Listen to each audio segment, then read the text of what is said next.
Bismillahirrahmanirrahim. Assalamualaikum warahmatullahi wabarakatuh. Alhamdulillahilladzi bi ni'matihi tatimmus shalihat. Asyhadu an la ilaha illallah wa asyhadu anna Muhammadan abduhu wa rasuluh. Allahumma salli ala Muhammad wa ali Muhammad kama sallaita ala Ibrahim wa ali Ibrahim innaka Hamidum Majid. Ada kisah yang luar biasa yang semoga menjadi pelajaran untuk kita di bulan ini. Semoga kisah ini membawa iman, membawa kekuatan ketakwaan kita di hadapan Allah Subhanahu wa taala. Kisah apakah itu, kah saudaraku? Kisah tentang penaklukan kota Samarkandi. Kalau sekarang kita mengenalnya dengan negara Uzbekistan.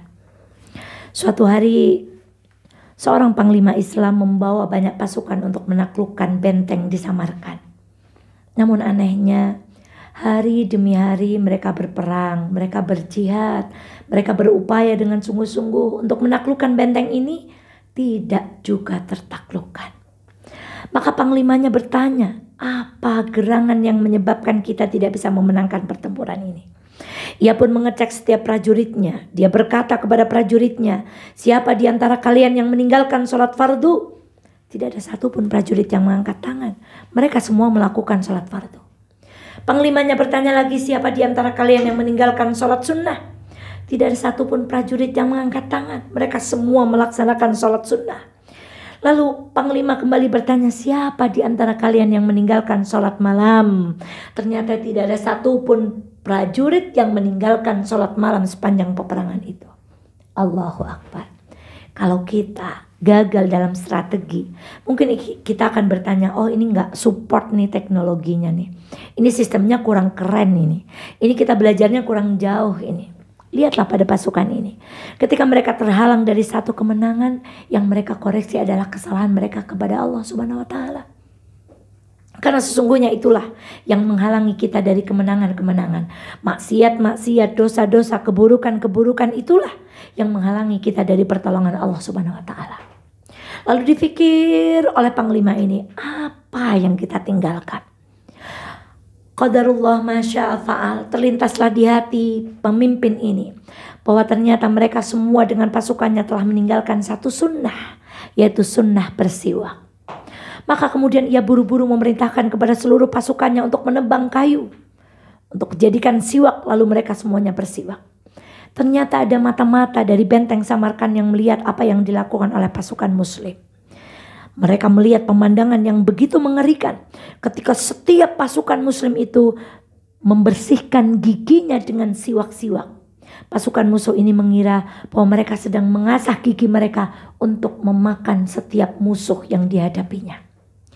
Pasukan mata-mata musuh ini kembali ke benteng Samarkand. Dia bercerita, alangkah luar biasa sesuatu yang terjadi di pasukan muslim itu. Lalu banyak pasukan di Samarkand yang ketakutan dengan pemandangan ini. Pagi menjelang, tibalah saatnya pasukan muslim menaklukkan benteng Samarkand. Begitu ajibnya, ternyata begitu mudah mereka menaklukkan benteng itu. Dan ketika mereka menangkap salah satu dari pasukan mereka, mereka ditanya, kenapa begitu mudah kami taklukkan, sementara beberapa hari yang lalu begitu sulit kami taklukkan? Lalu pasukan musuh ini menjawab, sesungguhnya banyak di antara kami yang telah pergi karena takut mendengar cerita yang dikabarkan bahwa kalian semua telah mengasah gigi-gigi kalian untuk menerkam musuh-musuhnya. Allahu Akbar. Cerita ini ada lucunya, ada hiburannya, tetapi cerita ini membawa hikmah yang luar biasa. Saudaraku, sunnah itu kemenangan. Melakukan petunjuk Rasulullah Shallallahu Alaihi Wasallam itu solusi. Taat kepada Rasulullah Shallallahu Alaihi Wasallam itu jalan keluar. Maka lihatlah, dengan bersiwak mereka bisa menaklukkan benteng yang selama ini mereka sulit untuk taklukkan. Inilah pelajaran yang luar biasa, bahwa taat kepada Allah itu adalah kemenangan. Bahwa taat kepada Rasulullah Shallallahu Alaihi Wasallam adalah jalan keluar. Bukankah kita telah menyimak kisah-kisah sebelumnya di saat Rasulullah Shallallahu Alaihi Wasallam mengisahkan perang Uhud, ketika Rasulullah menempatkan 50 pasukan pemanah di Bukit Rumat yang dipimpin oleh Abdullah bin Jubair. Kata Rasul, jangan turun. Kata Rasulullah, jangan tinggalkan bukit ini meskipun engkau melihat kami menang atau kalian melihat kami kalah.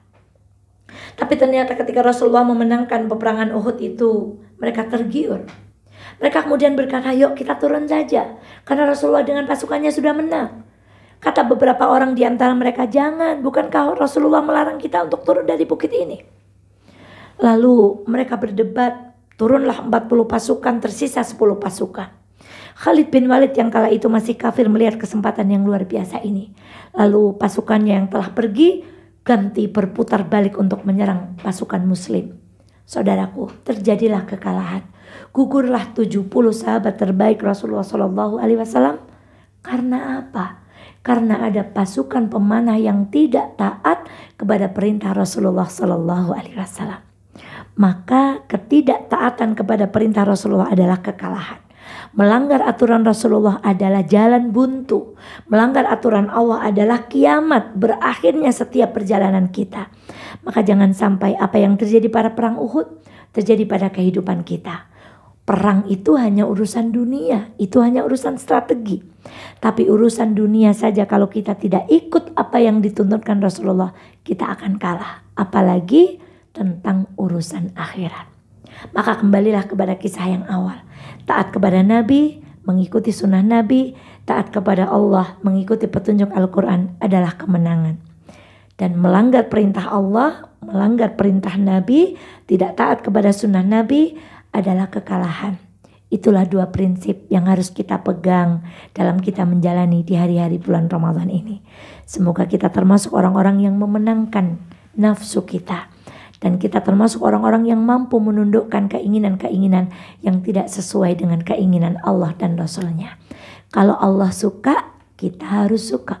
Kalau Allah gak suka, kita harus ikut gak suka. Kalau Nabi kita suka, kita harus berjihad untuk menjalankannya. Dan kalau Nabi kita tidak suka, kita harus berjihad untuk meninggalkannya.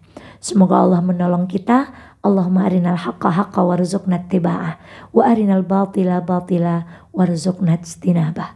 Barakallahu fikum wallahu ta'ala a'lam bissawab.